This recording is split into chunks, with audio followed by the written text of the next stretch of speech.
the witch reached into the unfortunate wood gatherer, and with her dark magic she plucked out his live flower from the ground.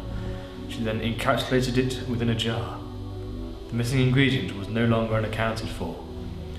It is said a blinding ray of light sourced from inside the witch's cabin and illuminated the surroundings. It is unknown to this day whether she was able to gain immortality, but some say the ghost of Edgar still walks the earth's grounds, continuously trying to conjure up a way to get his revenge on the witch. She took his life? Yeah, scary to think someone actually could do that to you, eh? Of course they can't, it's a load of rubbish. How do you know? It could be real. Have you ever met a witch? You don't know that they don't exist. One could be watching us right now. You could even be a witch. You're just hiding it from us. Yes, Lily, she's most definitely a witch. Done it. Oh, sorry. Did I just hear someone say, "Thank you, Lucas, for finding the fuse box in the middle of the night in a strange house with reconnecting the electric and starting the boiler, so we might, just might, have some hot water." That's fine. It was a pleasure. Ooh, did you say hot water? Maybe I can have a shower. Oh, come on, Lily, we're supposed to be camping. If we hadn't come across this house, you'd be having a cold shower in your tent right now. Have you seen the rain? Anyway, thanks, Lucas. No problem. I wonder how they coped before the invention of a 13-amp plug. Besides, ghost stories are meant to be told in the dark. It's not a ghost story. This book says the traditional history of Doomsworth.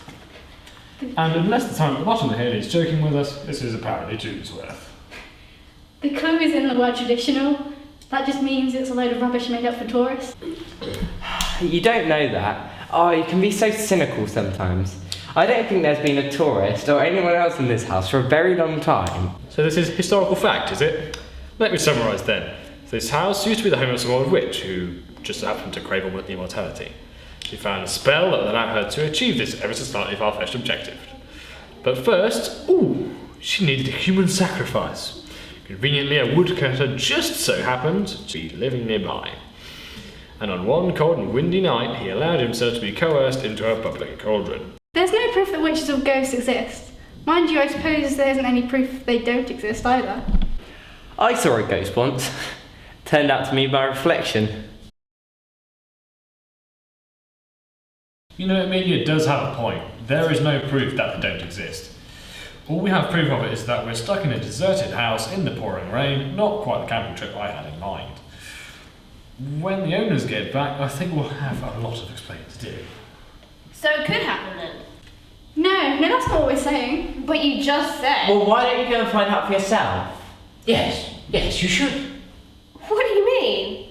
Well, if you're so intent in finding out whether the story's real or not, just go and find out for yourself. Yes, I like this boy.